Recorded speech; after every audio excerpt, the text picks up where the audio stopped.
నమస్తే, welcome to ప్రజా ప్రతినిధి న్యూస్.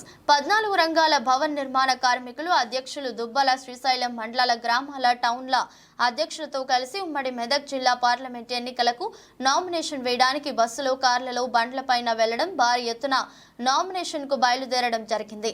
వారు మాట్లాడుతూ అందరూ కలిసి రావాలని, మన హక్కులకై పార్లమెంట్ లో మన గొంతు వినిపించాలని, మనందరం ఓటు వేసి గెలిపించుకోవాలని మనవి చేస్తా ఉన్నాను. ఎన్ని ప్రభుత్వాలు మారినా మరి మా తలరాతలు మారతలేవనే దాంతో మేము ఇవాళ నామినేషన్ వేయడం జరుగుతుంది. మరి కార్మికులకు ఉన్నటువంటి సదుపాయాలన్నీ, మా ఉన్నటువంటి హక్కులు మరి సాధించుకోవాలంటే కార్మికుల దానిలోకెళ్ళి మరి చట్టసభల్లోకి అడుగు పెట్టాలన్న ఆధ్వర్యంలోనే మరి పెడతా ఉన్నాం. మరి ఈరోజు కార్మికులకు జరుగుతున్నటువంటి నష్టాలు, కష్టాలు చాలా ఉన్నాయి. మరి ఇలా కార్మికులను పట్టించుకోకపోవడం పోవడం వల్లనే మరి ఇలా నామినేషన్ వేయడం జరుగుతుంది. ఈ యొక్క కార్మికులు మరి ఆలోచించాలి. ఇవాళ కార్మికుల పక్షాన ఇన్ని రోజుల నుంచి ఎవరు రాలే. మరి ఈరోజు కార్మికుల కోసమే మరి ఏ త్యాగానికైనా సిద్ధమని చెప్పి ఇలా నామినేషన్ వేయడం జరుగుతుంది. కార్మికులంతా ఒక్కసారి ఆలోచన చేయాలి. గ్రామాలలో చర్చలు పెట్టాలి, మండలాలలో చర్చలు పెట్టాలి.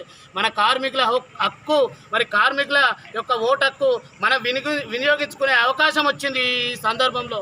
మరి మనం అందరం కూడా ఏకధాటిగా గ్రామాల స్థాయి, మండలాల స్థాయి మరి మన ఓటు హక్కు మనమే వేసుకునే ఇవాళ సదుపాయం కలిగినప్పుడు మన యొక్క ఓటు హక్కు మనము కార్మికుల పక్షాన వినియోగించుకొని మన కార్మికుల విజయకేతనం ఎగిరవేయాలని చెప్పి నేను గ్రామాలల్లో, మండలాలల్లో పెద్దలకు, కార్మికులకు అందరికీ టౌన్లో కానీ నేను అందరికీ సూచిస్తున్నాను. అదేవిధంగా ఇలా మన ఎంపీ నియోజకవర్గంలో మరి 4 లక్షల జనాభా ఉన్నారు మన కార్మికులు. ఇవాళ దాదాపు చూసుకున్నట్టుంటే మనం ఇవాళ విజయానికి చాలా దగ్గరలో ఉన్నాం. ఎక్కడ కూడా మనము నిర్లక్ష్య పడకుండా ఇలా